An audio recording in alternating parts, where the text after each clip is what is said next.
Welcome, everybody, back for another Tuesday night live show, reaction show off of this weekend's college slate. I am Nate. It's good to have you guys with us again. I'm super excited. We have a lot to go over tonight. Hopefully, y'all can hear me just fine. Um, I got a new camera. I upgraded this weekend. It was a birthday weekend for me.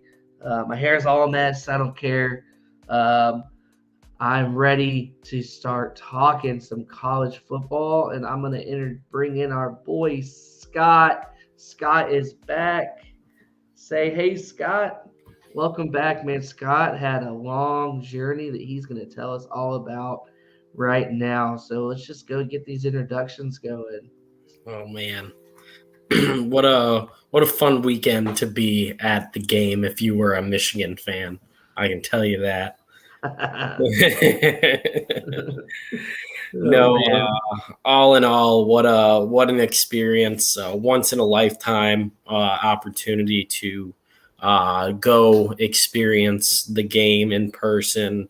2 versus 3 is close to the top as you're going to be able to find these two teams. So I think that it was a blessing to be there. Unfortunately, it didn't come out the way that I wanted it to, but for 3 quarters, it was a hell of a game to watch. So, I mean, at the end of the day, you can't give up 5 plays of 75 yards and expect to win a football game. So, I mean, sometimes you can. Just depends on who you're playing. yeah. But it still looked fun from my point of view from the couch. I literally was flipping back and forth from game day and Fox Station or the Big Noon kickoff. Mm-hmm. I personally think Big Noon kickoff was way better. Yeah. It might be just because they're Big Ten affiliated with Fox, but they had the players there. They had Urban Meyer there. It just seemed like it was fun. Yeah, being in the stadium, They went to the stadium. That was cool. They kept. I feel like they did a better breakdown. So I felt like I was there at the surround sound up. I was like, my friends are there. This is fun. I'm trying to be here in my heart and soul. But man, it was fun, and we had a lot of games in the beginning 12 o'clock slate that were really good. And we're going to talk about those as we segue into our game plan. So our game plan is presented by StreamYard because it's what we use this thing for, and they might as well be like a sponsorship, even though they're not.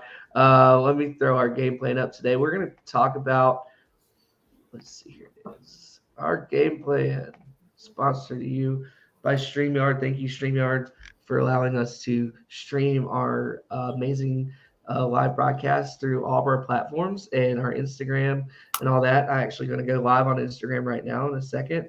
But we're going to talk about the playoff poll and our reactions based off of what just happened. Everyone's talking about it, 1 through 25.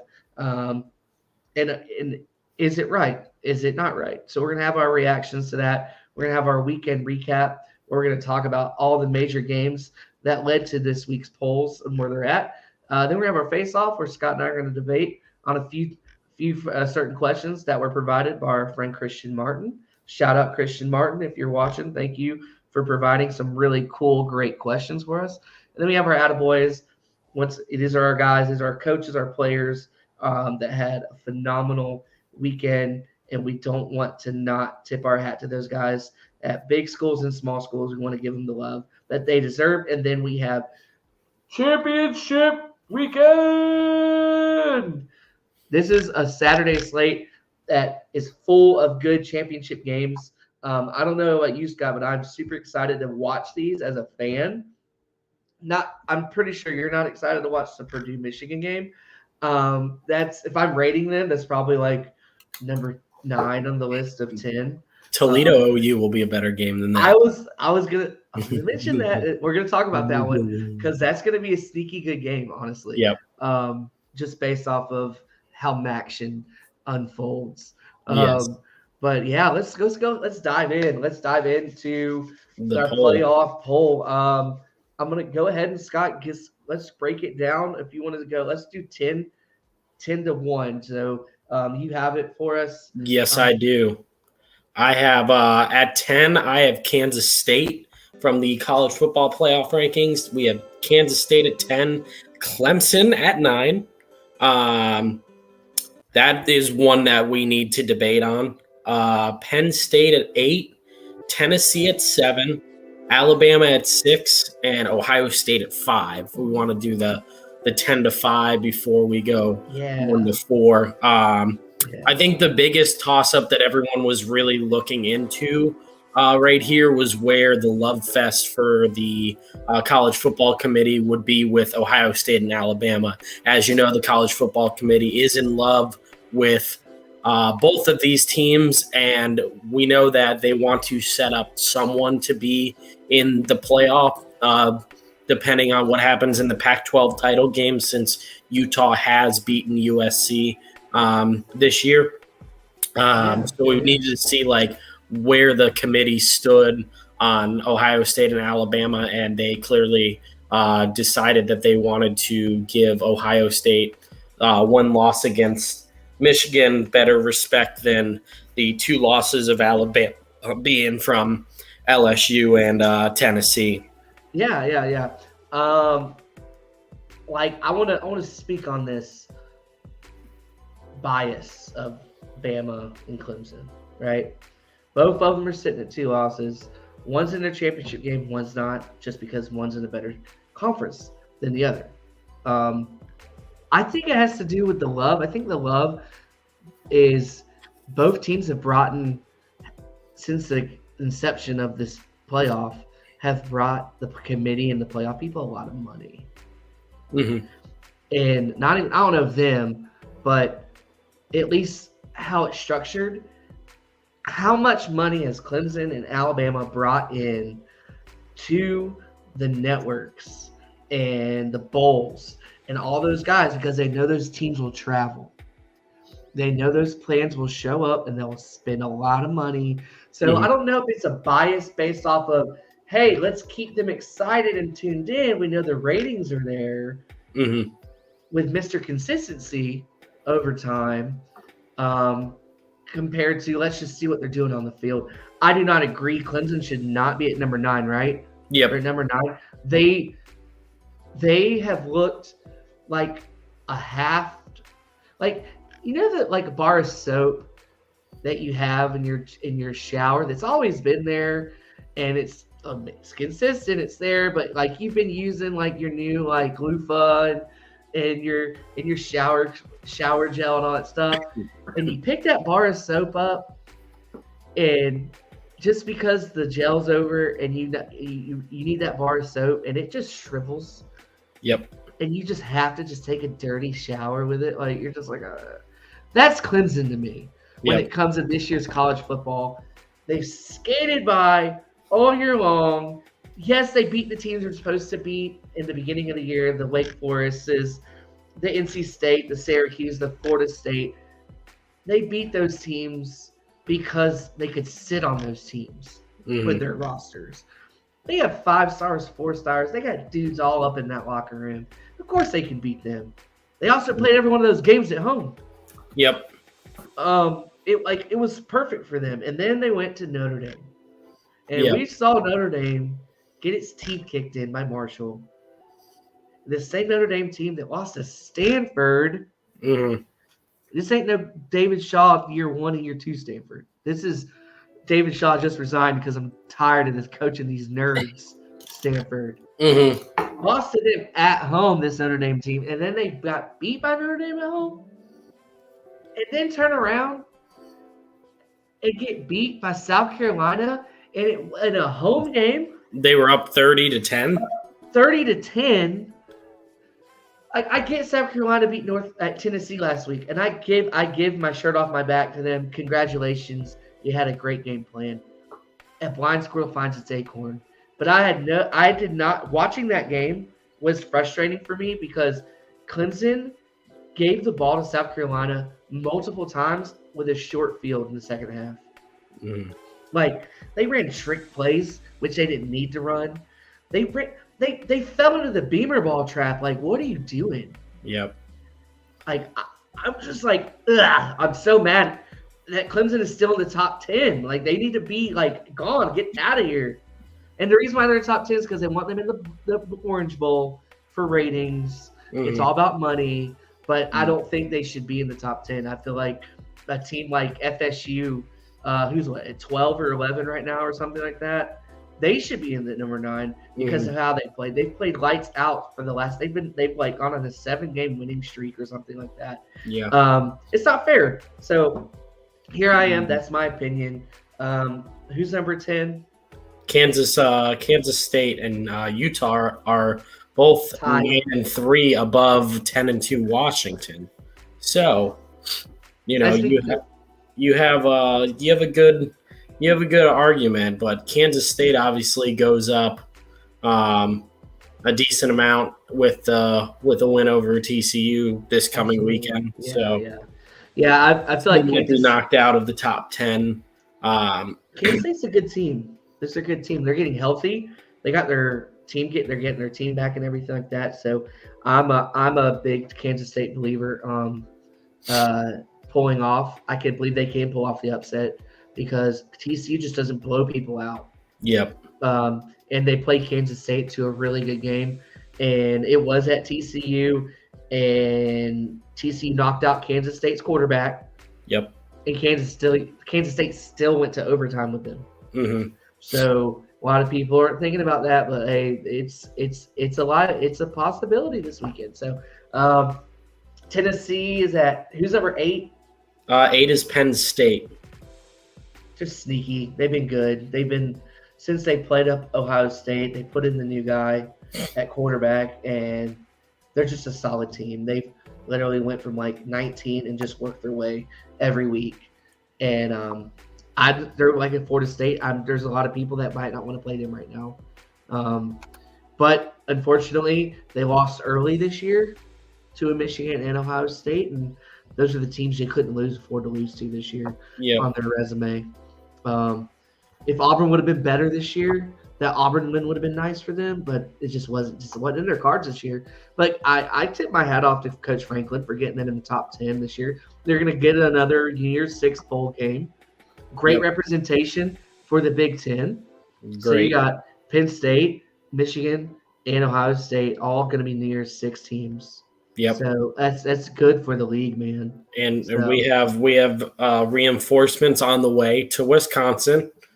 Wisconsin, yes. Yes, we can get it. We'll get into that a little bit later. Yes, we will. I think they have a brilliant hire on their hands. Yep. So, I think after the top 10, UGA, Michigan, TCU, USC, rounding out the top 10. Don't think that there's really much debate here. Some people said that Michigan could go up above Georgia because of the way that they beat Ohio State, but Georgia ended up struggling to start against Tech, but then handled them mightily. So I didn't think that Georgia was going to draw. Yeah. So this was your typical Georgia's playing with their food again. They've been doing it all year. So just bored until the playoffs. Bored until the playoffs. It's a rivalry game. I get it. Hey, it's your rival. Do what you got to do. Yeah. But took care of them in the second half. They took care of them in the second half, as they should, because it's Georgia. Yep. I personally think Georgia has not put enough on paper and in video. And yes, they play great at home. Who doesn't play great at home this year? Yep. Except for Ohio State, but we'll get into that. It seems like everybody all year long has played at home. Home field advantage has been so big this year. Mm-hmm. It's been insanely big. Georgia, there are three road games that they played away in SEC: Mississippi State, Kentucky, and then Missouri. All boring. Kentucky, 16-6. That was their final. Mm-hmm. You don't show me anything right there. Kentucky's a 6-6 team this year. Missouri didn't even make a bowl game this year. Oh, they did. They went 6-6. Excuse me. Right? Yeah, they struggled in that game a lot. Struggled in those games. That was the game that they almost lost. Yeah. And then they took care of Mississippi State. And then Mississippi State game was close until they just sat on them. Yep. But I'm like, they have not on the road. They've not impressed me at all.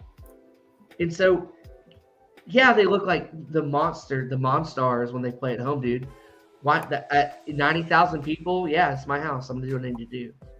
And Kirby Smart's done a good job of coaching those players and do what they're good at.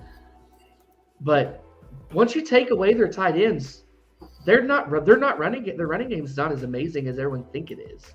Yep. Teams Florida, their second quarter to the third quarter had a phenomenal way. They literally was a blueprint on how to beat Georgia. So I don't think they're number one. I think Michigan should be number one based off of what I just saw last week and what I rewatched again. Because I was like, you emotionally get it. You're like, oh wow, what a game! But I just feel like Michigan has they can go toe to toe on the line. They can go toe to toe defensively with Georgia, and Michigan showed they can have explosive plays. They got weapons. That Donovan Johnson Edwards kid's fast as lightning. Yep. And they got wide receivers, and the fact that J.J. McCarthy can actually get out of situations with his feet. Yep. That's a big thing. That's huge. So I just felt like you beat your rival on the road by 20. That shows me that you're legit, because Georgia didn't beat anybody on the road by 20. Yep. All year. That's just my opinion. Number 2, Georgia, Michigan. 3, TCU. Same old like last week. They've been consistent. They beat the teams they needed to beat. They played Texas at Texas. That's never easy. Beat them. Number 4, this is where the debate is. Should Ohio State be at 4? Should USC be at 4? I'm going to let you take the reins on that one. Ohio State should not belong at 4. The Alabama fans might even have a little bit of a argument that they should be at 5 instead of them. Ohio State was god awful. They got trounced. They gave up big explosive plays. They lost by 22 points, and J.J. McCarthy threw 50% of his passes to wide receivers. Like, there's no excuse for that. It's just nothing, like you said. The explosive plays, like, you can't give those up. And you didn't make any explosive plays yourself. I think that we took one shot at the end zone of like over 30 yards, and it was the touchdown pass to Marvin Harrison Jr. And other than that, it was just like we tried this dink and dunk stuff, and we tried running on them. And I thought Ohio State ran the ball pretty well on Michigan for having struggled in the run game a lot this year against teams. They couldn't really get it going, but they didn't even use obviously Travion Henderson was hurt, but they had 29 carries for 150 yards. Like we just couldn't string anything together. And geez, it's just absolutely embarrassing what was on the field. If you just look at that second half, 3 points. I mean, this game Ohio State led at halftime 20-17. You feel good about it. You even feel good in the third quarter when you're down 23-20 going to the fourth quarter. Like, you're like, okay, like we've been stopping them on defense. Like, I think they had like 82 yards rushing going into the fourth quarter, and then just the floodgates was open, wide open. Yeah, it was 8 yards. Y'all gave up 8 yards at half on the ground, which that was the game plan. Stop the run. Well, of course, as a coordinator, the next thing you got to do is expect them to start hitting those play actions. Yep. And it just, watching it made no sense. You're just sitting there going, okay, as a coordinator, you have to plan ahead for what your opponent's going to do. It's a chess match. Yep. right? What's their going thing they're going to do? Well, they're going to hit us with a deep pass. Yep. All right. You can't just keep bringing 7 every time. Yeah, and you're running 0 blitzes on 3rd and 9, and they're running outside sticks, and your corner just whiffs like with no help behind him. Like he should know that there's no help behind him, and he's going to the sideline. Like just go to the sideline because you have help if he comes back towards the middle of the field. Like you're gonna have that safety over the top coming over, and those D linemen that are backing out of the pass, they're in pursuit as well. But you just let them go to the sideline and take it upfield because you are bad at tackling. Yep. Just really bad fundamentals overall on defense that whole game. So kind of frustrating. I mean, that's kind of can transition us into the weekend recap because that's about it. That recaps the Buckeyes. The Buckeyes. I mean, we'll get more of that. They just didn't want it. Yep. Bring up that graphic if you want. For I know my buddy Addison is just living for this meltdown right now about how bad these Ohio State defenders were. A bunch of losers. I don't know, man. I don't know. I don't know. It's too much confidence going in the game.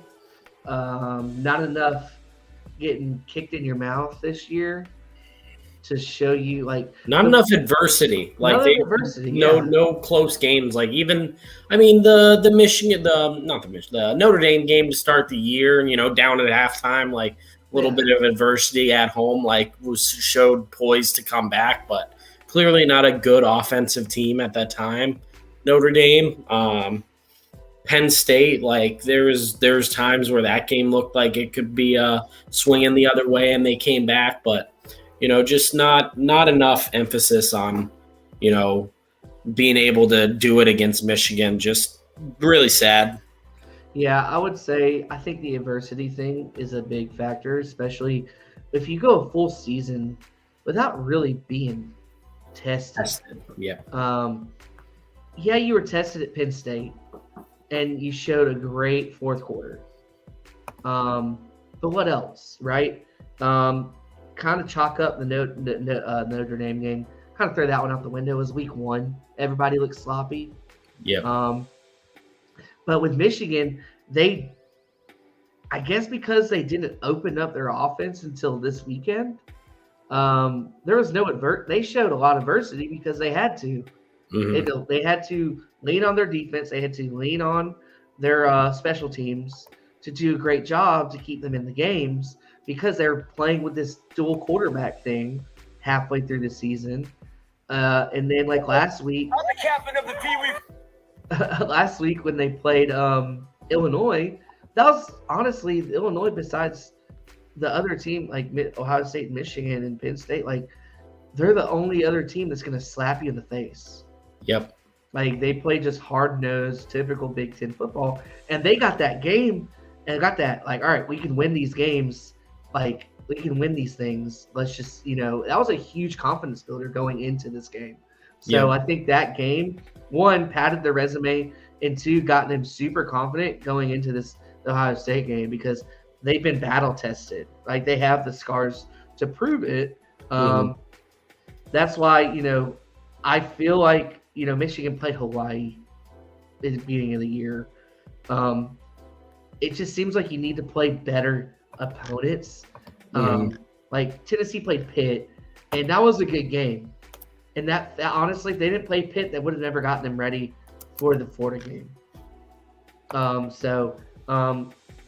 Anyways, that's our poll reaction. If you guys are just hopping on the live stream, we literally just went down the top 10 poll, the top 10 pretty much in nutshell. Clemson should be number 9. They shouldn't even be sniffing the top 10 based off of their year. Ohio State, we agree, they are at 5 for a reason. And USC has looked really good all year long. And their only loss was a 1-point loss to Utah at Utah. And they are where they need to be. And they're a big-time team, big money team. So have they been tested? They didn't play Oregon this year. It's very true. They played Washington, I believe. I don't know if they played Washington. We can bring that up. Yeah, we'd have to bring that up. Hey, but on the flip side for next year, Nate, Ohio State's out of conference schedule. Youngstown State, Ooh. Western Kentucky, and Notre Dame. So, like, hey, teams that contest your.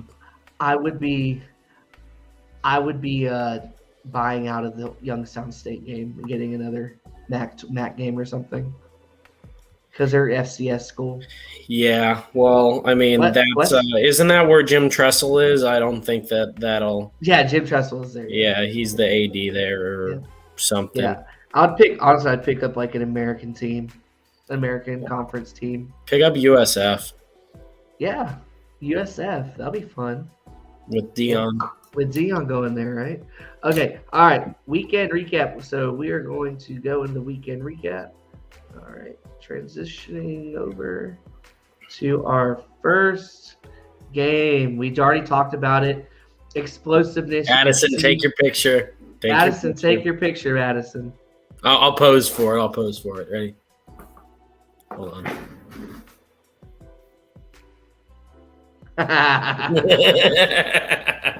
Is he in the chat? Yeah. He said that he's in the chat. Okay. Yeah, the chat that we're in is super delayed, so you're gonna have to get the chat that's live. Yeah, he sent me a screenshot that he was in our chat. So if Addison, if you are watching, please acknowledge in either the YouTube chat or Facebook chat that you got your screenshot and that you are living for it. Yeah, this could be your background or cover photo for the next year. Yeah, I put these out. Let me go ahead and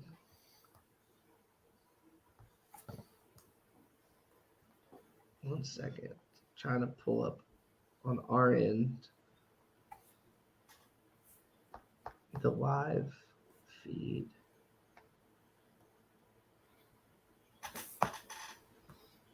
Sorry, we got comments on there. All right.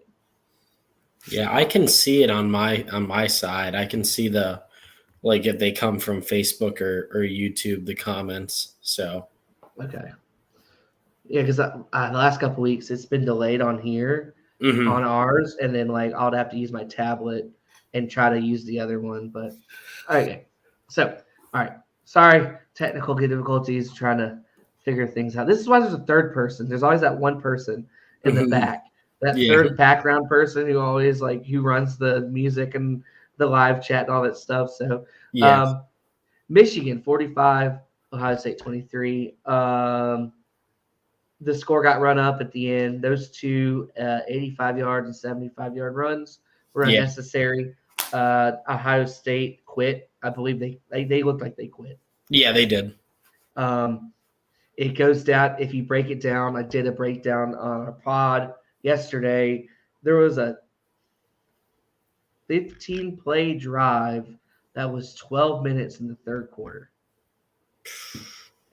And Michigan scored on that one. That point, that was the breaking point of that game.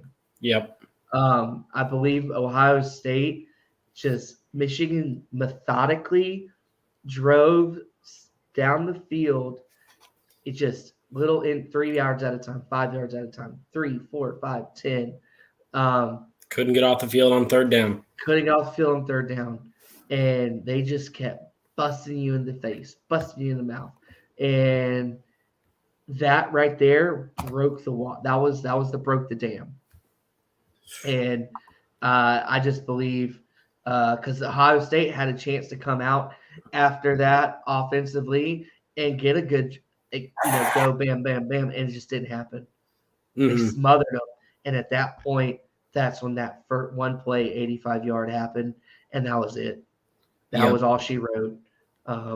You could honestly, I know you were there, just the air, air came out of the ceiling. It was bad.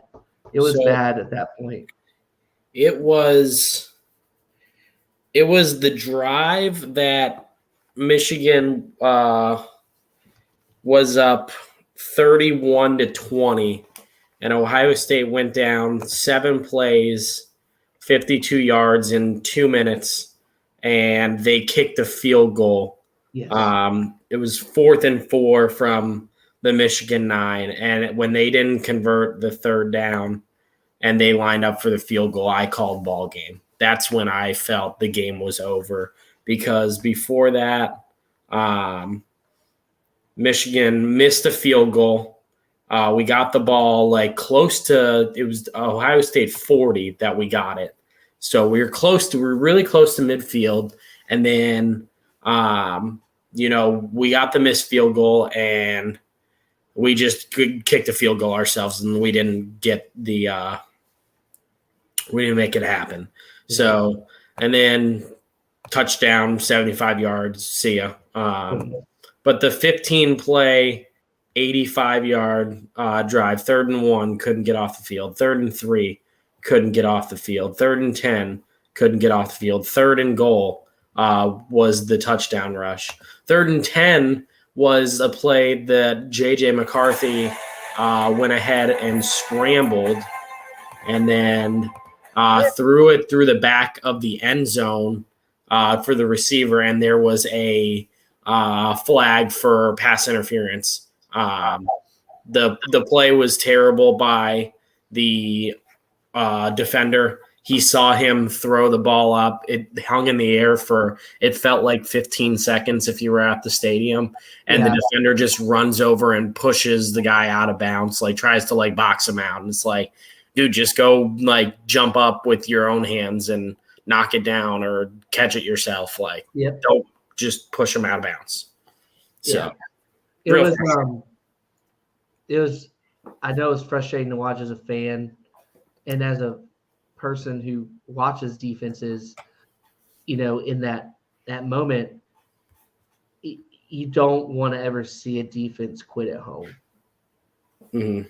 Like I played defense, morale is always a big thing. Defense is always about morale, right? Mm-hmm. Offense knows where they're going. Defense it's all about reaction, right? So you're always thinking and reacting. So when your emotion is involved, you don't want that ever involved. Yep. You never want your emotion involved when you're a defender. You just want to, your assignment, and you see the ball and you find the ball. And you head on. That's what you're supposed to do. Do your job, head hunt. If you're emotional in that, that's a three-pronged thing. There's too many things going on right at once in a human brain, especially in a football game, to do anything. So as soon as your leader, and I think that falls back on leadership. Mm-hmm. Like your senior leaders who got beat last year embarrassed at the big house. Yep. You would think you do all those push-ups, all those freaking early morning workouts, all those training things to quit. Yep. It made no sense to me. Sad to see. You think somebody in that locker room would have been like, F this, pick your shit up and let's go play some football. Yep. And no one did it. And it's a lack of leadership, and they need to figure out next year because as we'll talk later, the seat might be getting a little hot. So. Yeah. It starts from the top. At the end of the day, it's a cultural locker room thing, and it starts from the head honcho, and the assistants. Because your assistant coach is really your head coach. Yep. Right? So when my linebacker coach, who was my linebacker coach, but is also my D coordinator, we took on his personality. We took on his character traits as for football players. Yep. He also played at Illinois as a guard. So during when Juice Williams was there, when Illinois went to the Rose Bowl, he was a beast. He started as a freshman in the Big Ten. You're no pansy at Illinois if you start as a freshman. Dude was a monster. Shout out Coach Babcock, you're the best. But we took on his personality, man. We would just slobber knock people. Yeah. Even if the game was out of the line, we're still gonna go out there. We're just gonna slobber knock. Yeah, you just can't give up, and that's what happened. I think that's, to me as a fan, that's worse than anything. Because I watched the Tennessee team give up after Hooker after he hurt his ACL. In good right, I get it. And there were some other locker room issues that we're not going to get into because I'd be on a rant and be 50 minutes of me talking. But they gave up. There. You don't want to do that. I really, really hope Ohio State gets a chance. They have a chance if TCU or USC loses. Mm-hmm. Georgia is in, even if they lose to LSU, they're in. I think TCU's in with the loss, so I think USC's the team that we need to lose. So I think TCU's in with the loss, just based on how bad we lost. Yeah, I know why they have. I know that why they have strategically Michigan at 2 because they don't want to see Ohio State Michigan rematch at 1 and 4. Yep. I don't want to see that. No. You don't want to see that. But I do want to see Ohio State play Michigan. I do want to see Ohio State play Georgia. Yeah, that'd be after getting a dose of reality and your teeth kicked in, because you got to think like, I know we're talking a lot. We're gone in the second game on our recap, but if it's crazy because if you get your teeth kicked in a dogfight against your rival, the team that you possibly could play if you're number 4 would be a team that's going to kick your teeth in. Mm-hmm. And both rosters have 5 stars. Both rosters have great linemen, great defense, skill players everywhere. I give Ohio State the advantage. Mm-hmm. Stop Georgia. And, I can't – if this happens, I can't wait to break down the game. Yeah. Like, it's going to be fun. I would be really excited to see TCU play Michigan too. Like, I think that would be a hell of a game too. Yeah, they're both – because TCU's scrappy. Yep. Like, they might not have the depth in the trenches as Michigan does, but they're going to scrap. Yep. They're going to just fight all day. So – all right, let's move on. Yeah, let's move on. Let's bust out a couple other ones because I know we can talk hours. This game. This is a lot to break down. Oh, there's so much.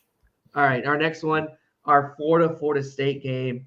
If you're watching live on this, you just see why are there symbols? I don't understand. If you're on live on Instagram, we have a few symbols above the teams. Florida, it's a broken house, but it looks like they're rebuilding it. It's a rebuild. This year, 6-6 for Florida State or Florida. In reality, that's what everybody thought they were going to be anyway, just because of how many players they lost in transfer portal. Fire Ryan Day. Someone on his Fire Ryan Day. I have Fire Ryan Day already. The Instagram live. I love it. No, I'm not on that train yet, but I know that. I've warmed up the seat. That's for sure. Yeah, that's funny. Please tell me who you want to hire, to replace him if you want to fire him. Yeah, that's what I want to know. We'll get into that in a minute. Yeah. Right now we're breaking down. We're doing our recap on Florida State. He fucking sucks. Fire him into the sun. I love it. Keep the comments coming. I love it. Cannot lose 2 in a row to 2. I agree. The next segment coming up. Hire Brian Hartline. Next segment coming up. We'll get into that one. Florida State, Florida. This game was from the. I don't know. You probably get a chance to watch it. Oh yeah. We ended up getting to watch the second half of it. My brother's a huge Gators fan, so we found a bar with it on. Friday night, we were actually at the Christmas bar downtown Lakewood, so. We were watching the first half on the phone, but then we were like, we got to get to a TV because the game was just electric. Like AR-15 came out firing. It was back and forth. And then that third quarter, just FSU defense just figured out something to stop AR. I think he ended up starting the second half 0 for 11 passing and didn't get it going until 6 minutes left in the fourth quarter, and it was just back and forth. And what's it called? FSU's quarterback, Jordan Travis. Yeah, just Jordan Travis is just electric. He can make some plays with his feet. Yep. He's a little guy too. Like he not don't look big, too. yeah. He don't look too big. So like it was really sick to see him like maneuver, and FSU or UF just couldn't seal the edge on those FSU linemen. And as soon as he got outside, like he was able to make those plays. And I bet it was so frustrating as a UF fan to watch that. Yeah, it was. They had a chance. They had a real chance to win that game. Like you can see from the beginning of that game, it was 14-14 in the first quarter. Then it was 24-21 going in the half, and then Mike Normal and his staff did a great job because in the second and third quarter they zeroed Florida. So kudos to them. Mike Norval, to me, if you could have like comeback team of the year, they're on it.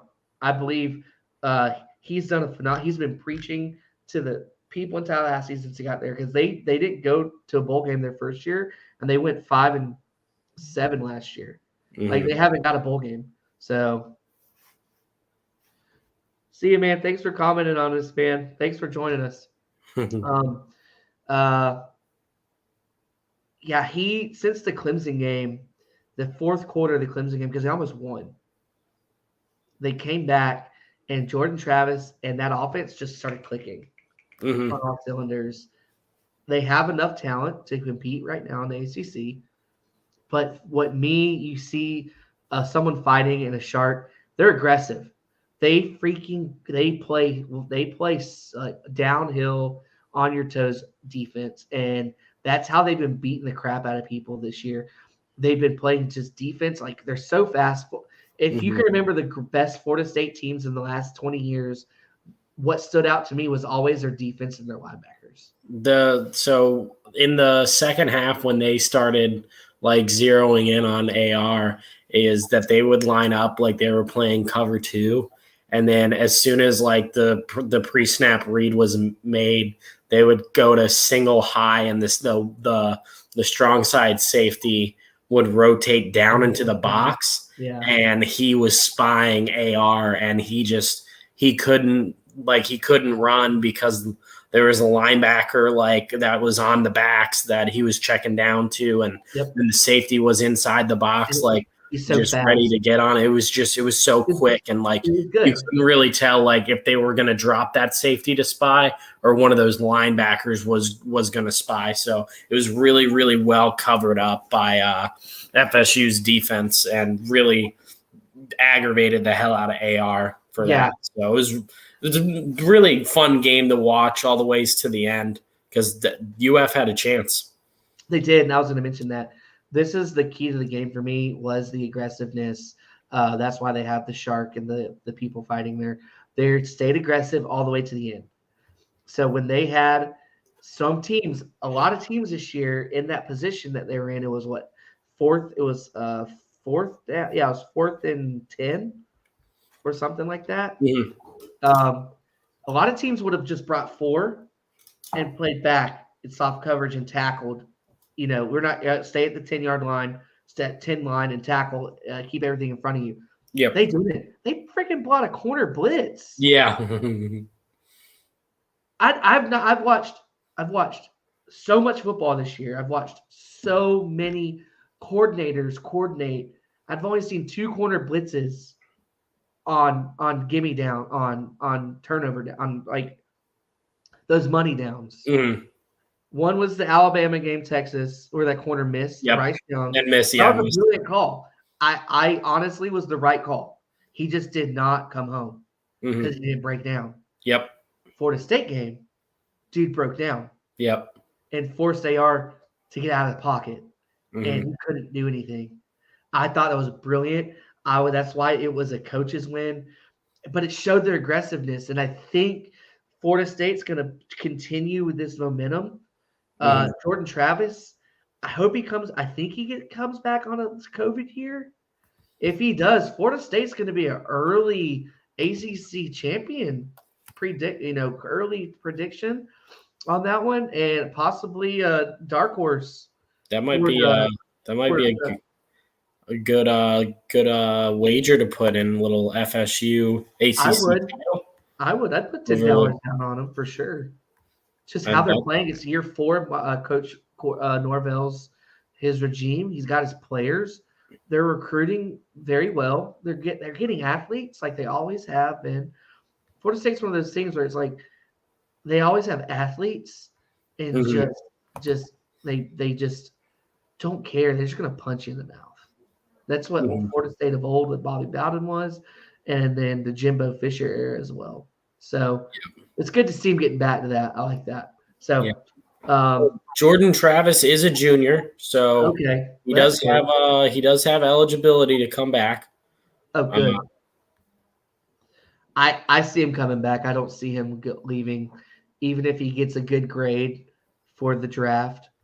When they do their analysis where they ask for a grading, I don't see him. I see him coming back.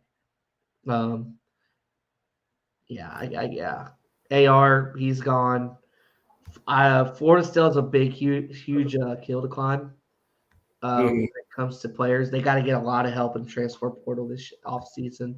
I like Billy Napier. I feel like he's a good coach. Oh yeah, he'll be fine. Yeah, I feel like they got the guy. Yeah, the East is just getting better. Yeah. So they just got to get there. They got to close the gap quick. So moving on. Let's move on to the USC Notre Dame game. Yes.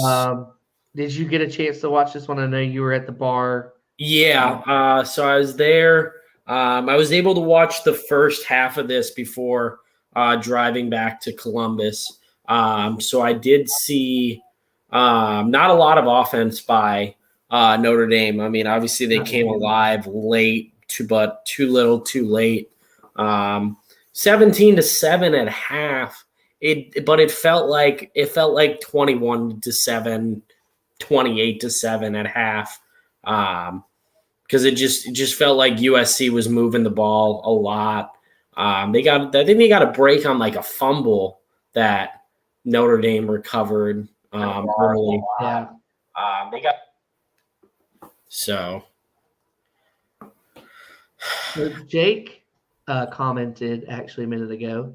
Jake said, "I promise I'll be back on with you guys soon. Life has been crazy lately, but just know winter is here. P.S. Call me codename FBI Killer for now on." You got it. You earned it, brother. Yeah, dude. He killed the FBI. He did kill the FBI. I freaking love that. The freaking power index. He is the computer. I am the computer. Yeah. But yeah, this game score I feel looks a lot closer than it actually was. USC seemed pretty dominant all game for winning by 11. Yeah, they started off strong 10-0, and they just kind of just fiddled around the whole time, just kind of like, we can score anytime we want to. It got close late, and that's when Caleb Williams really turned it on. Yeah. But that first half was kind of a snooze fest, in my opinion. Mm-hmm. They really didn't do anything remarkable because they couldn't. Yep. And then they kind of just wanted US. It seemed like both coaching staffs were waiting on both teams to show what they were going to do. Mm-hmm. And it seemed like both of them were just waiting to make adjustments at half. Hence why you see a better second half of the game. Mm-hmm. Caleb Williams, once again, he's doing some electric stuff. And you've seen athletic quarterbacks throw from different angles. We've seen them in college. We've seen Baker Mayfield in college. We've seen really, really good quarterbacks in college. But I've never seen a quarterback like him, especially not last week, but the previous week, where he was on the run, like a baseball run. You know, in baseball, when you're a shortstop and you're coming in, when the ball's hit in the middle of the field, and you got to scoop it, and then wait because you're running. But then somehow you got to cock back and then throw it accurately, but on a heater. It's almost about to score, like almost about to get to first, because your momentum's going one way and the arm has to go the other way. He did that getting out of a sack in a third down, because normally, like, you throw it because you have to cock back, and it's not as fast. This dude threw it like a catcher, like in that moment, and he threw a freaking dime. And I'd never seen a quarterback do it that way. The ball normally lobs to the guy, but he threw a freaking heater with his momentum like going one way. I was like, that's a skill set you can't be taught. That's a skill set you can't learn. That's God given. So, and he's playing so good. He can see the field. Yes, he's got Lincoln Riley year 2, same system. Yeah.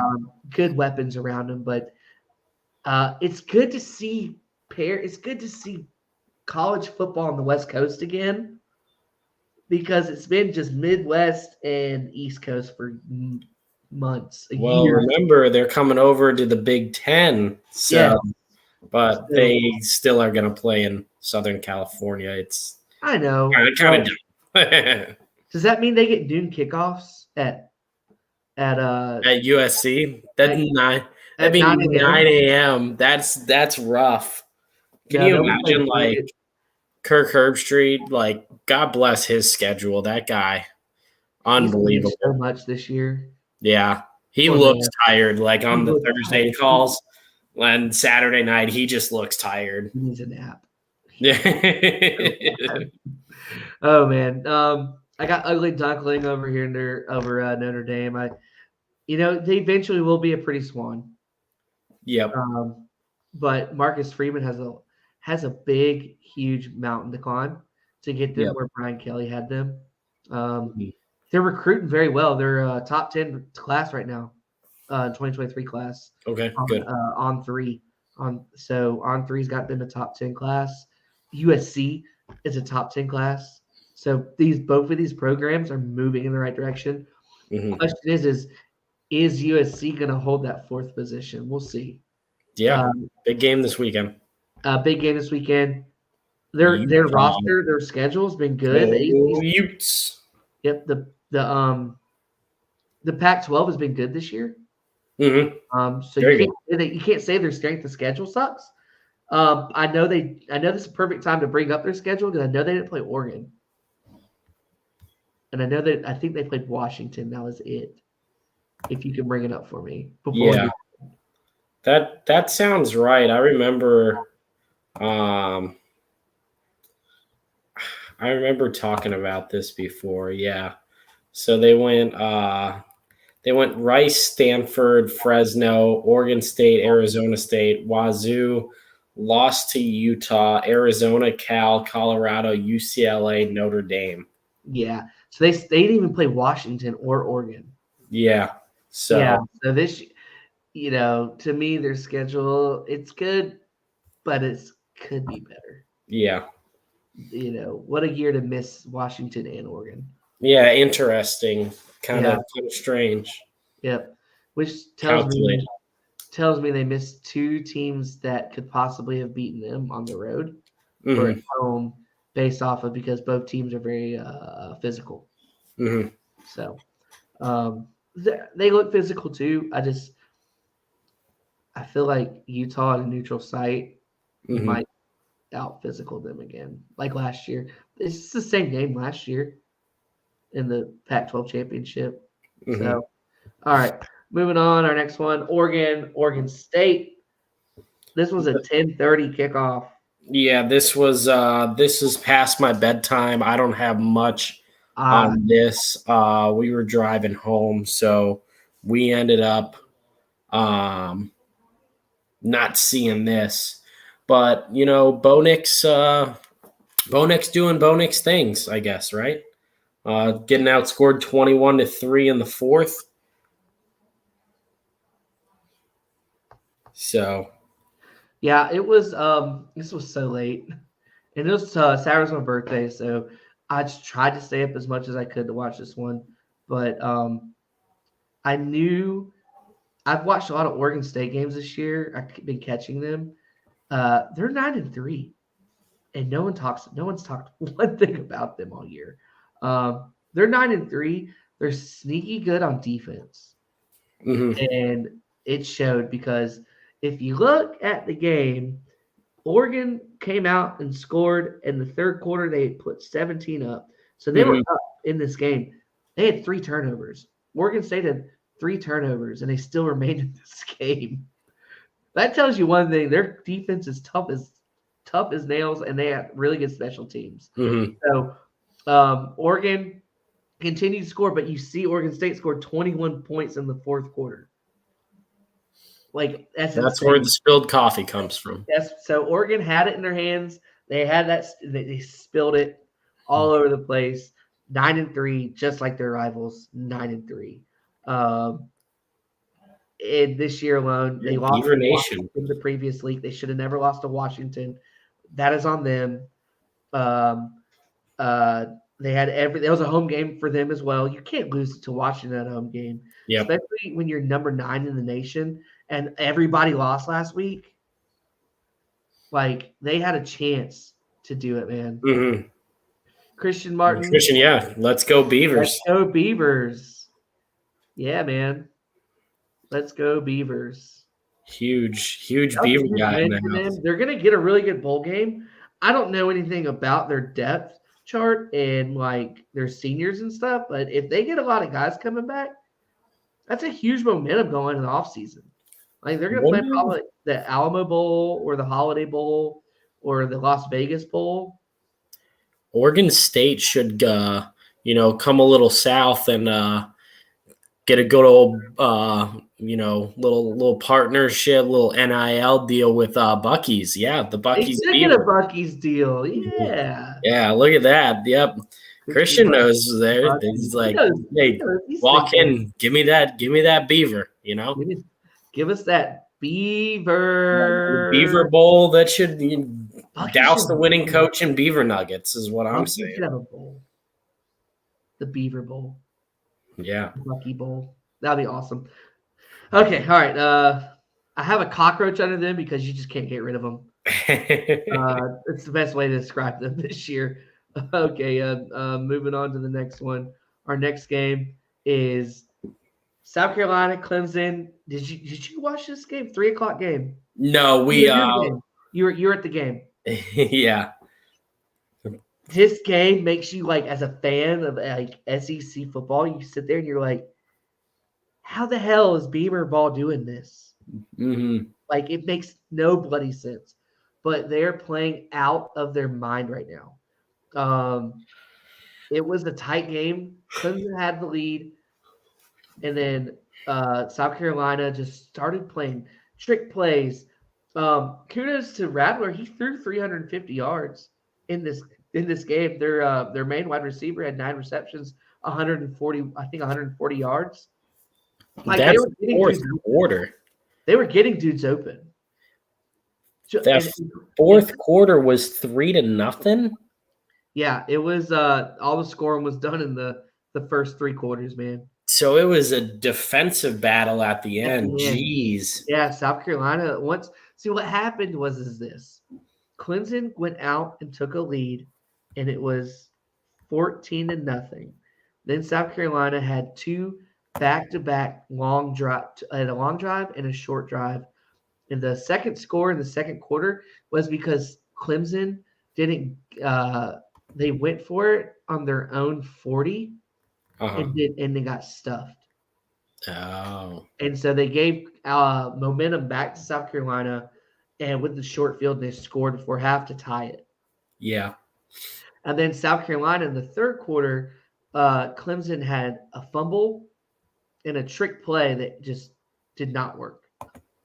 And South Carolina, at that point in the third quarter, they started believing in themselves, that momentum, that morale, and their they started playing just lights out defense. DJ Uyunglele was terrible. He had 8. He had the Coors Light special going on, 8 for 29. That's even a little bit better. That's so bad. He was so bad in this game, and they didn't 29 for 8. Yeah, they didn't take him out. So to me, this is more of a Clemson debacle than a Carolina win. But good for Carolina, the momentum going in off season for them. They're 8-4. I don't know who they're going to play in the bowl game, but it's going to probably be an Attack Slayer Bowl or the Music City Bowl. So it's going to be an ACC team or a Big Ten team. I think they'll match up well against a Big Ten team. So not necessarily an ACC team, because if it's an ACC team like, well, they just played North Carolina last year in the Duke Bowl, so I don't want to see that again. But like if it's North Carolina State or Wake Forest, that'd be fun. Yeah, the Wake game would be really fun. Yeah. Because Wake's fun. Absolutely. Play the game at Kyle Field. Yes, for the Buc-ee's Bowl. Candace comes in, South Carolina. I hate that they are so high on themselves right now. Clemson beat themselves. She would know. She watched it. See, so yes, this one was good. Kudos to Beamer. I can't be mad at him. You can't hate the guy. He's a good coach. He's a good guy.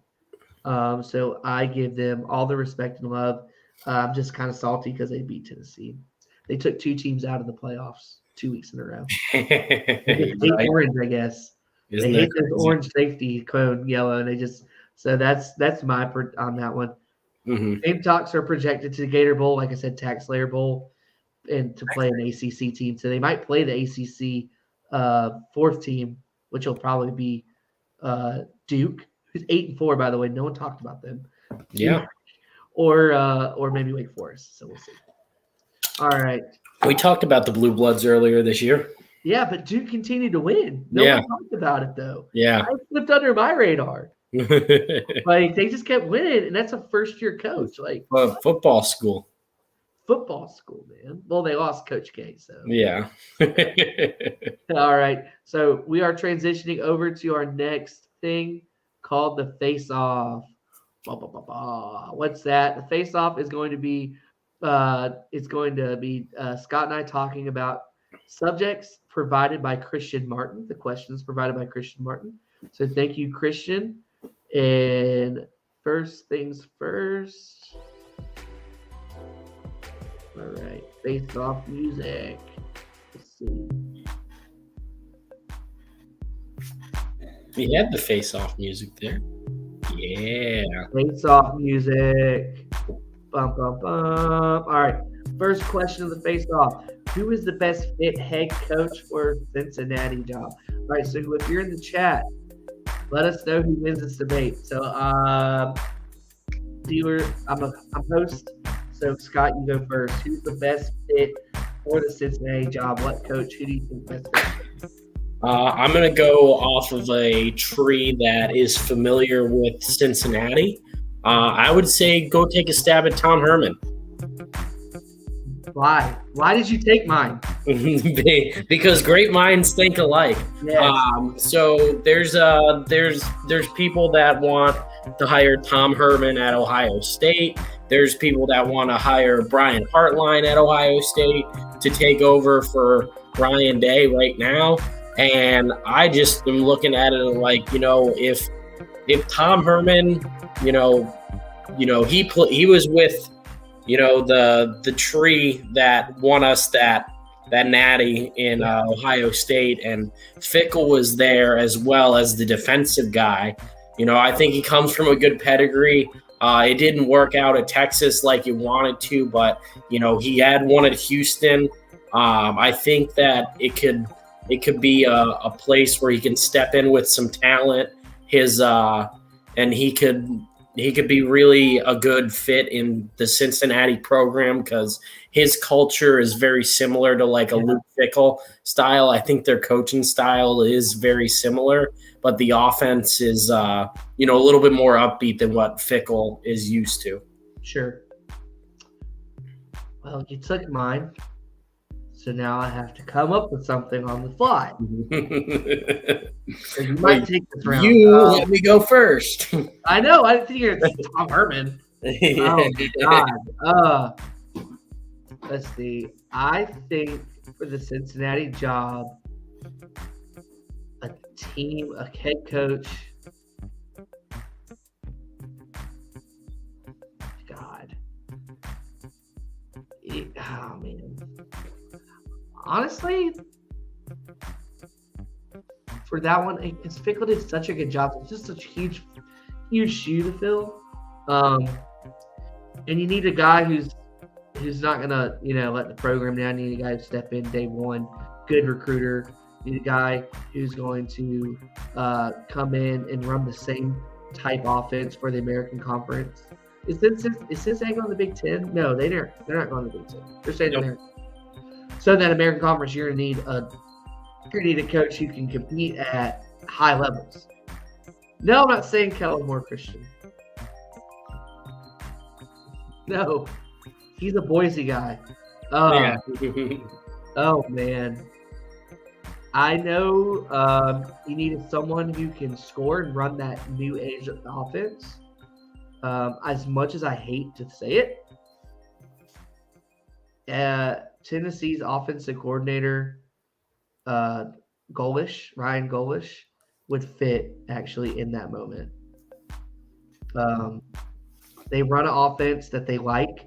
They run an offense they like to score a lot. He's just never been a head coach. Mm-hmm. So you have a guy who's never been a head coach, and you have a guy strictly that has been a head coach. So he could possibly be mine. Tom Herman was mine. Scott definitely took this one for me. Out of all the freaking coaches available, I was like, Tom Herman's the perfect guy for Cincinnati. He's an Ohio guy. He fits right in into that. There's other Ohio guys. I listen. Oh, Ryan wants Brian Hartline in Cincy. Brian Hartline would work too. But he wants to get rid of him from Ohio State so he can stop recruiting receivers. Yeah, exactly. Tell you what, the problem might be not recruiting any defensive linemen at this point. Yeah. Yeah. That was a good one. I like that one. I'm gonna go ahead and give you that round, Scott. So Scott took the first round of the face-off. In the chat, let us know. Also, please share this, guys. The more people in the chat, the better this gets for Scott and I. So share on your Facebook streams, share on everything like that. We'd love to see this thing get up to at least 10 people. That'll be fun. We're at 5 right now, stealing all of our PA receivers. Mike Leach to Cincy. Candace, that's not a bad one, but he's crazy. So I don't know. Crazy. Yeah, so is Cincy. They put chili on pasta. Chili on their spaghetti. Yeah, exactly. Yeah. All right, so our next question provided by Christian Martin is another good one. It is, which university is the best fit for Coach Prime? Now, there are a few university openings right now. I am going to lead off on this one. So it can't be stolen. Are we doing openings still or at the beginning of the openings? I mean, we can go beginning of the opening because you can say a team made a mistake. Yeah. I feel like Georgia Tech made the mistake. Mm-hmm. That's mine. I feel like, so if you go back with me here, just go back way back in the time machine. Who did Prime start with? Atlanta. Mm-hmm. Who did he play baseball for? Atlanta. Atlanta loves Prime. Mm-hmm. They've always loved Prime. And it was they drafted him, and he was a part of that Atlanta community. And when it comes to recruiting, Prime's already recruiting the state of Georgia. Yeah, he's already doing a phenomenal job for the state of Georgia. So I like Prime as Georgia Tech. It's a perfect fit for him. It's just enough. It's a level up from the FCS of Jackson State. Probably Jackson State players will go with him. Mm-hmm. Georgia Tech, if they can get in. No offense or anything like that. Just Georgia Tech's a higher ranking university. Mm-hmm. He can recruit the state. He doesn't have to go a lot outside the state. He's going to get kids from across the nation to come there. Because Atlanta is, you know where Georgia Tech is. It's in the heart of Atlanta. It's a really cool campus. It's a really cool place. It's got a ton of history. And they would honestly, him walking in, they need to upgrade their facilities big time. Mm-hmm. They would upgrade their facilities at Georgia Tech. It makes no sense It does make sense why Georgia Tech's where they're at, because they ran the freaking triple option for so many years.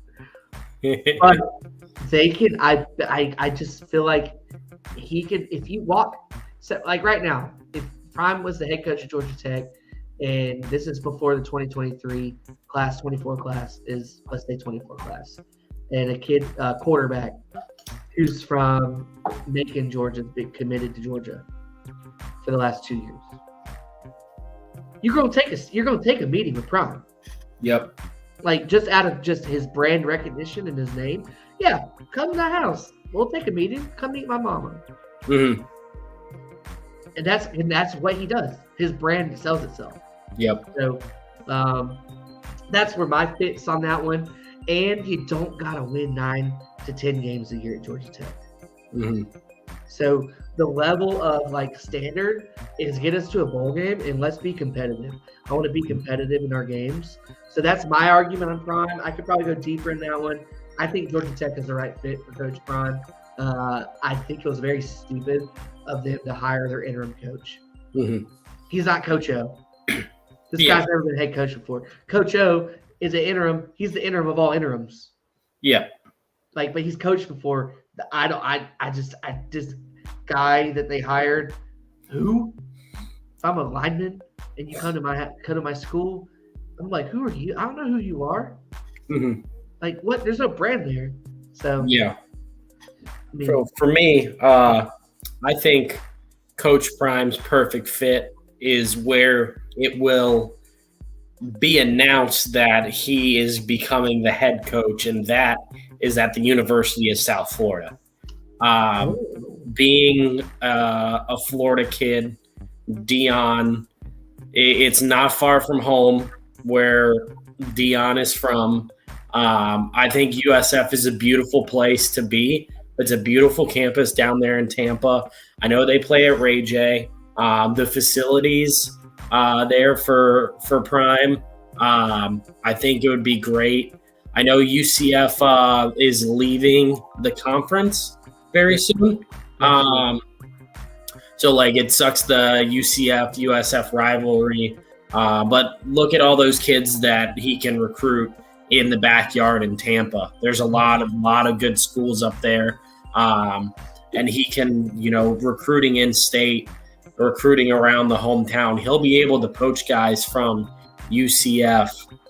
You can get the guys from Miami to come up to Tampa. You can steal some guys from FSU. You know how that would be so great for Dion. Like that's what he wants to do. And I think that like you were saying, the expectation at Georgia Tech isn't much. Like there is no expectation at USF. Like if you bring them to 6-6, I think USF builds him a statue and at the on the captain of the pirate ship, like at Ray J, will be Dion, like up there just steering the ship. Like that's the USF expectation. That is they have Alabama on their schedule coming up, I believe. USF has home and home with Bama, I believe, coming up. So you know how sick that would be? Like game day game, USF Alabama, like that would be pretty Get Prime. That's pretty good. I like that one. Chat. Ryan says you get those Florida connections too before moving to Florida State. It would be honestly the springboard to Florida State if the Norval thing doesn't end up. What are the chances he gets Hunter to Portal with him? I think pretty high. Like that's his guy. They're probably a package deal. He only went there because Barstool gave him $1 million. Yeah. Just so they could mess with people. That's the only reason why. I don't think that Colorado is Prime is a warm weather guy. Like, don't put him in Colorado. He will be miserable. Yeah, he'll be miserable. It's funny that we mentioned all three schools all have gold in them. It's very true. And he played at Florida State with a little gold. Yeah, I'm just. Prime gold. Prime gold, baby. Something.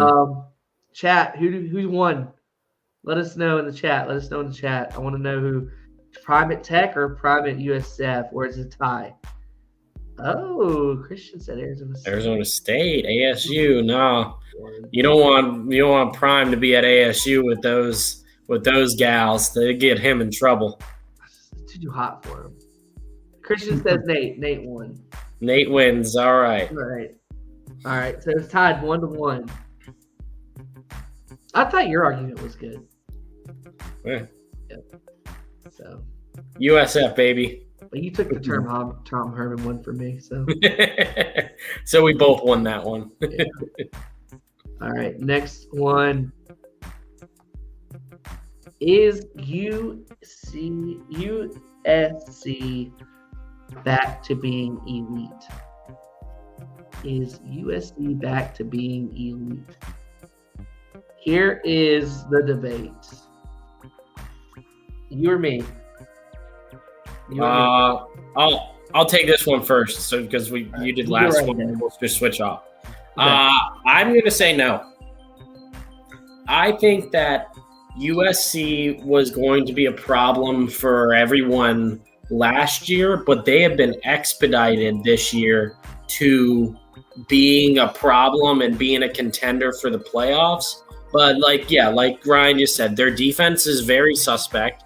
And then what we were just talking about a little bit ago, they avoided the two best teams in the Pac-12, like against Oregon and Washington. They didn't get to play either one of them. So if you look at their schedule like this year, they have a Heisman candidate quarterback, Caleb Williams, and they have played very, very well. But they did lose to Utah, even though there was a little bit of an anomaly with how Utah won it. But you're going to tell me that like the rest of their schedule this year, like, if they end up going up against Georgia and they, get embarrassed in the playoffs, like I think everyone's going to be like, hey, I told you so.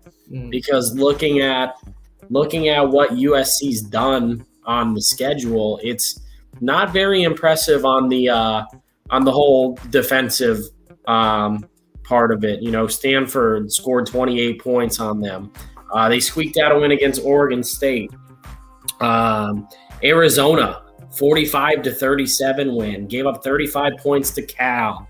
48-45 win against UCLA. God, there was like 2,500 yards of total offense in that game. Like, there's just no defense involved. So being as an elite overall team, no, they have an elite player on offense in their quarterback.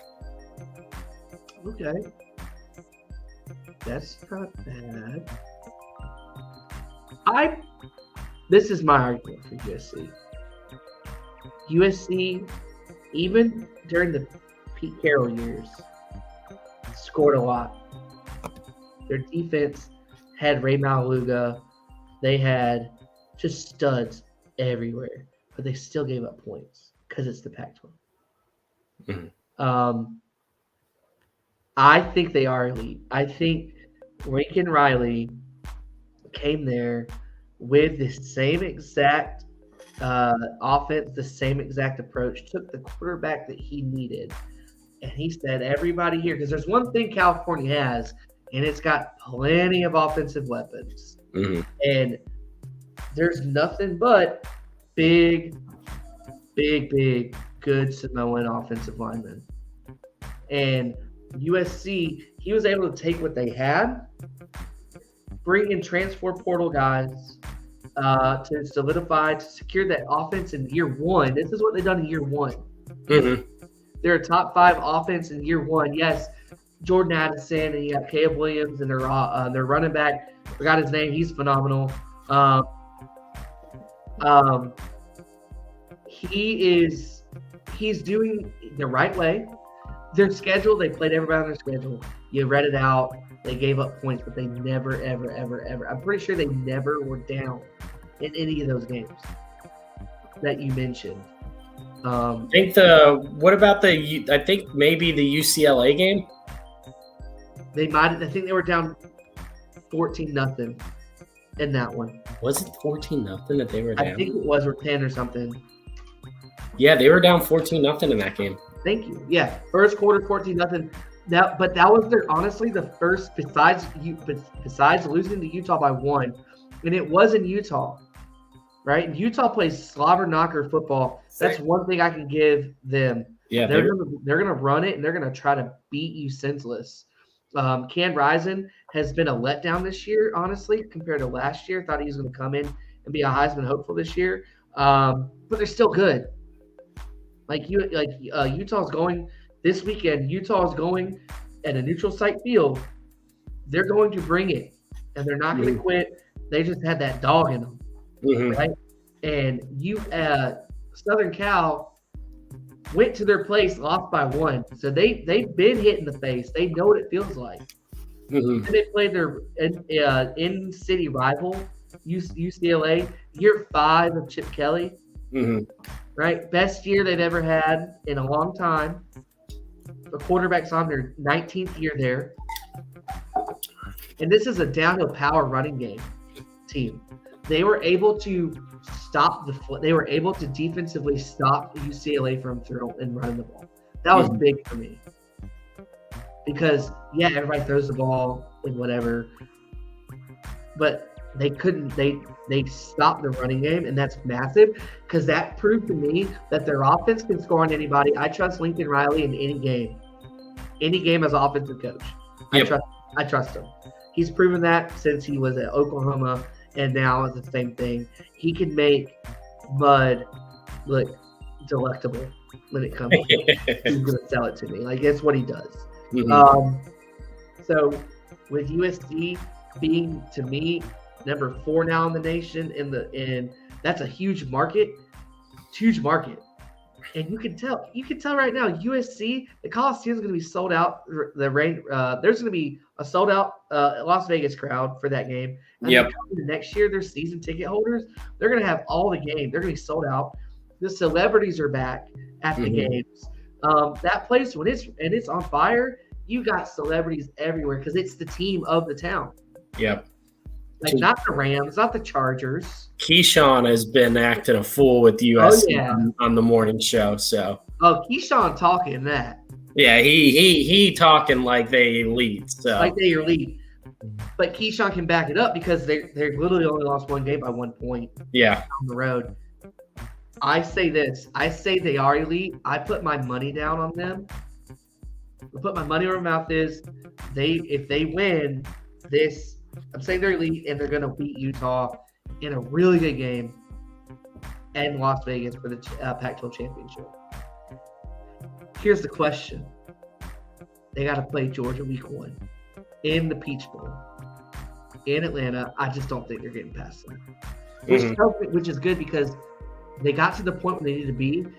They're going to recruit. They're already recruiting at a high level. Like a high level. And they haven't been winning. So they've been recruiting at a high level without even winning. Tells you they are getting to that eliteness. And then on top of that, they're going to bring in transfers, like a ton of them. Because if you tell me, if I'm a lineman or defensive lineman and I'm in the Big Ten and I'm a graduate and I got 1 more year left, you can tell me I can play in the sun and start. Hell yeah, I'm transferring over there. Or anything like that. So that's what I'm on there. Chat, let us know. We got, is USC elite? I say they are. My argument just went down. Scott had a really good argument on their end as well. So who won that one in the chat? I know we're at a tie still. Christian said he's got a good question. If we have a tiebreaker, there is a good question for him. He says he's got one. I'm really interested in this question. So talking about Trayvon. Yeah, Travion Henderson. Yes, the running back. USC. Yeah. The best recruitment tool is that I get to live in Cali. They get to, yeah. I mean, the campus is in Inglewood. It's not the best. Yeah. All right. Well, I believe there's one more debate topic, though, right? I think so. I thought there was. I don't know where it went. What was the question? It was about a certain seat getting hot. Oh yes, the next one. So yeah, I think I deleted it by accident. So the next big topic is Ryan Day's seat getting hot. I'll go. I say Ryan Day's seat is not getting hot. It's getting prepped to get hot, but it's not hot yet, and it's not warm. It's that beginning of the stages where you're building the fire and you're like making it all nice and like when you're a Boy Scout and you have to like blow on it and you're rubbing the sticks. The friction's there. They're rubbing the sticks, but there's no heat yet. So I don't think he's done such a good job of taking over that program. He's still recruiting at a high level. He's still bringing in quarterbacks and developing them. He's got an offense defense that's really good. I just feel like he has to get a little bit tougher. I don't know. I don't think it's seat hot. I think it's an overreaction. Because Jim Harbaugh's a different coach. He's a different guy. You know what I'm saying? Like we're comparing apples to oranges. They're both good coaches, but one's like, I'm gonna wear cleats and go to the cathedral because I'm weird. And then you got the other guy who just smiles all the time. He's just a good guy you want to hang out with. So I don't think he's hot. He's done so much for that program since he took over from Urban Meyer. Did they win a national championship? No, it was the year they couldn't, right? No, they were eligible, but they lost it to Alabama in the title game. That's right. He's been to title games. You don't. What's his overall record in like his career? 45-5. Why are you talking about this? Here's the thing. Michigan 2 years in a row. Yeah. Okay. Beat him next year. At Michigan, it'll be sweet. And I think he's just gonna. He's going to the next 360 something days. He's gonna be telling his players, "You're soft. You're soft. You're soft. Toughen up." But what happens if you don't win that game? We're not there yet. But you have to have that conversation. What's their schedule next year? It's what Michigan's schedule was this year. Your toughest game is on the road in South Bend. You go to Notre Dame week 4. That'll be a better Notre Dame team. We've already established. It will. Ugly, but they should be pretty good next year. They should be ranked at week 4. That's a tough game because Notre Dame's going to slap them in the mouth. They're going to play some big boy football. That's a good thing. It is.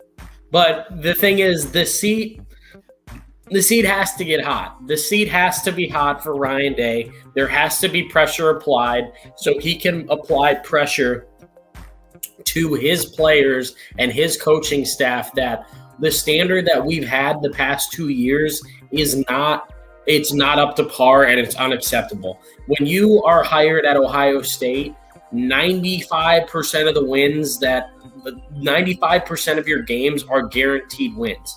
It's Rutgers, it's Illinois, it's Indiana, it's Purdue. Like the only games that aren't a given to you are Michigan, Penn State, and Wisconsin. Those are the games that you're paid to win. You're paid to win Big Ten titles. You're paid to go to the college football playoffs. You're paid to win national championships. If your seat isn't hot for Ryan Day right now, it's a failure on the program of Ohio State because we are now lowering our standards. I'm not saying to fire Ryan Day right now.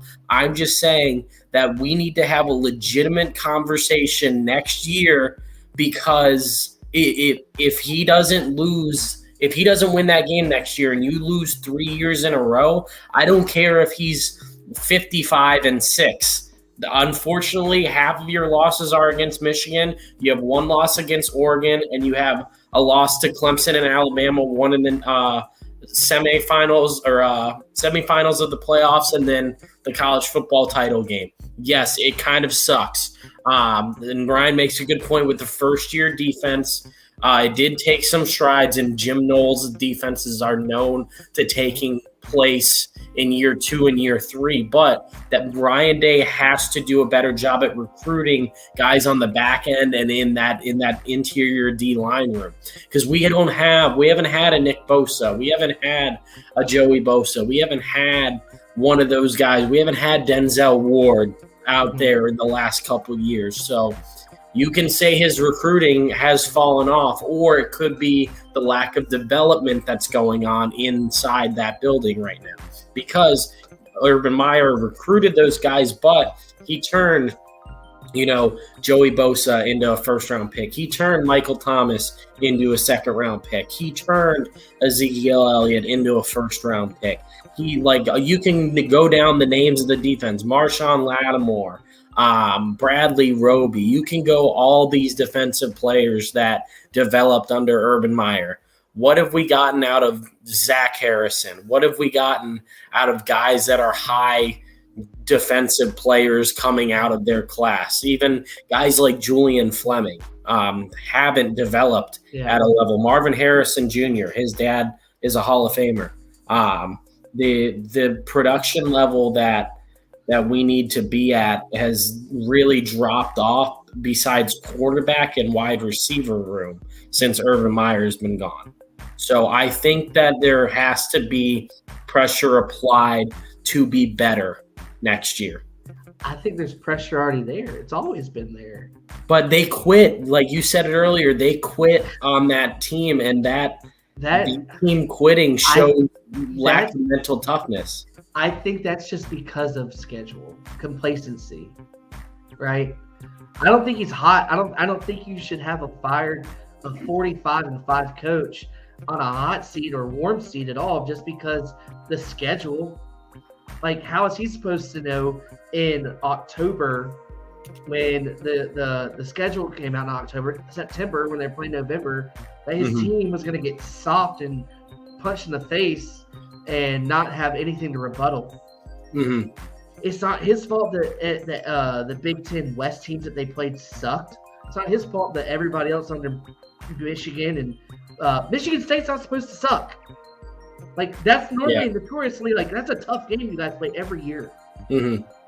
Like, home or away, like, Michigan State is always, like, bam, in your face. Like, they always play you guys hard. They're just bad this year. Yep. Like, Rutgers is Rutgers. Like, Maryland's Maryland. Like, you get what you get. But I just, like, in my head, I'm like, you should not. I just don't think it's hot. I think it's a cultural thing.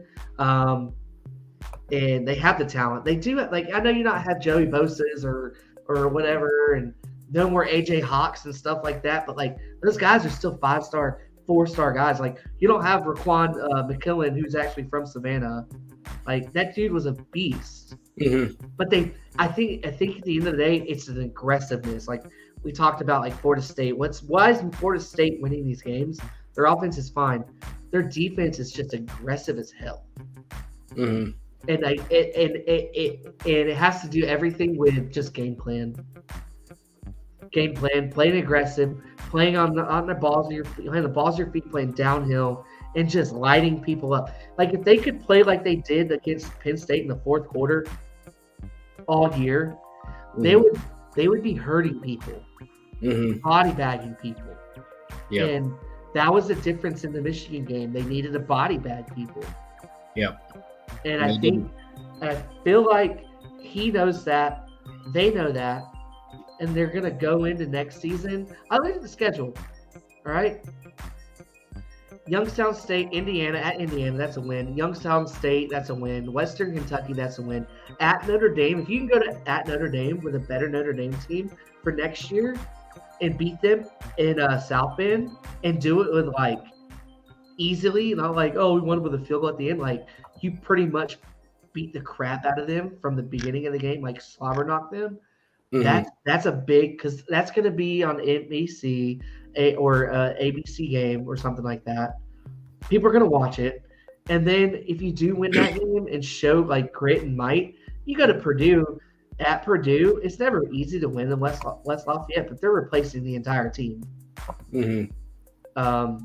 So that's my opinion on that one. You beat the crap out of Purdue at Purdue, and then hold on, schedule away. Then you play at home at Penn State and in front of your crowd again. That's going to be a really good Penn State team. Mm-hmm. And Drew Allen. oh yeah, like that's going to be probably an undefeated Penn State team. Yep. At home, game day might be there. That's where you show. Hey, this ain't your same Ohio State defense. This ain't your same offensive line. We're aggressive, and we're going to put it on you. Mm-hmm. That's where it's at. If they don't show any of that by that game, they're going to lose at Wisconsin with Luke Fickell. It's hard to beat Wisconsin in Madison. So if they're playing soft ass offense, soft ass defense again, that Wisconsin game is going to light them up. Yep. And you're already talking about halfway through the season already, so everybody already has their game plans. They already know what their depth chart looks like. It's just put the football down and let's play. And then you end the season at Rutgers to beat Rutgers. At Michigan State, you don't know what it's a home game. So Minnesota, that's a win. And then at Michigan. So there are tests along. That's a good schedule. Better than this year's. Mm-hmm. Where you do a lot of home games this year. Yeah, a lot of home games this year. Next year, road tested. Let's see what they can do. I personally feel that they're going to get road tested a lot. And if they can come out and do what they need to do, they're going to obviously skill set and depth chart alone. They're going to do what they need to do. And then going into Michigan next year, you've already had 2 hard road games. So we'll see. I just don't think the seat's hot. That's just my opinion on Ryan Day. Yeah. Chat, who won? I know we had 4 good questions. It might have been a tie. Both guys we had really good answers to these things. So, guys, it's been an hour and 41 minutes. It's been fun. I've had a good time. Scott won the debate. And Ty. Ty, last question. Oh my God. Christian just wants the last question. All right, Christian. What is our last question? It's gonna be like, is a hot dog a sandwich? Yeah, it's gonna be something stupid. Or is it a straw? Which was so gross. Yeah, that was. I'm gonna lower the. You both are winners. Thanks, Candace. Thank you. They lowered that volume off the thing. What's the best cookie to have on Christmas Day? Ooh. Yeah. You should be our show writer.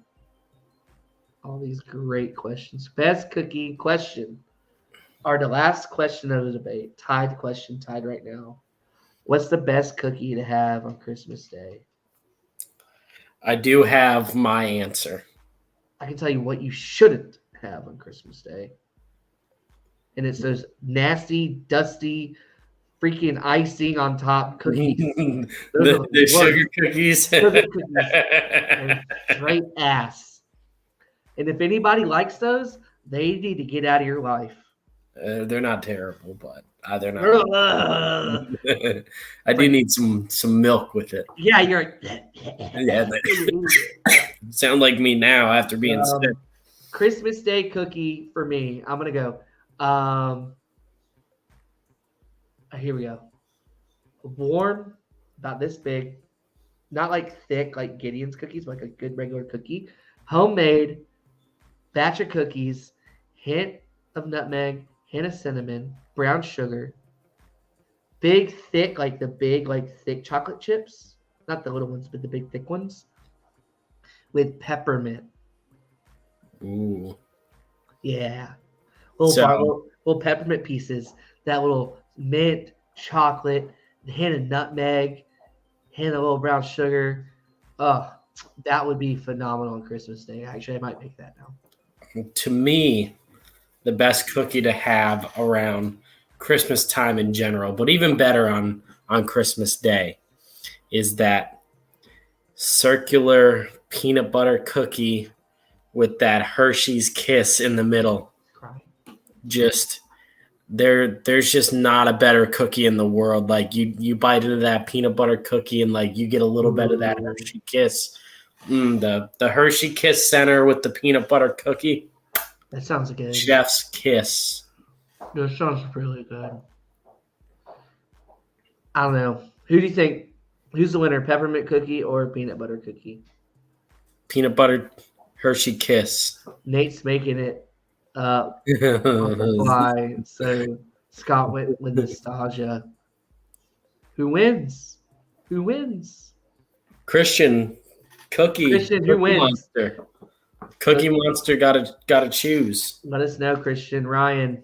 Somebody. Peanut butter cookies win. Ew. I call ew. Yeah. He's not cultured.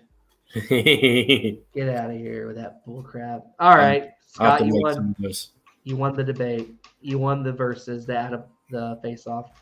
Congratulations, big dog. All right, guys. Let's wrap up our show. We are probably going to have to do a preview of the championship games later this week. Might just be a recorded, won't be a live thing. Continue to like, subscribe, and follow our pod. This will come out tomorrow on our podcast, on our Spotify and Apple. Share with a friend. Continue to let everyone know. Hey, do you want to know the greatest college football show out there? It's not that stuff on ESPN or Fox. It's my friends. Let them know what we're doing here, and we love it. We loved it. One day I'm going to make a root beer cookie. That sounds pretty good. Interesting. That does sound good, actually. Christian, Candace, Ryan, everybody who joined in. Jake, we love you. We miss you. You'll be back on soon. I mean, FPI Killer, that is your name. We'll talk all of our picks against the slates and our picks of the week. We'll have our porch plays and our porch picks. And then we'll slowly transition into bowl season. Our pick'em is actually live. You can either find it. Get it on our pick'em, guys. It's going to be fun. And then you just stay with us because it's only the beginning. Scott, it's awesome to hang out with you. Missed you, bud. I'm glad you had a good trip. Yes, and I will be seeing you later. All right. Sounds like a plan. All right. Bye, guys. Later. Talk to you guys later. And go Vols. OHIO. And I'm going to turn up the music, and we are out.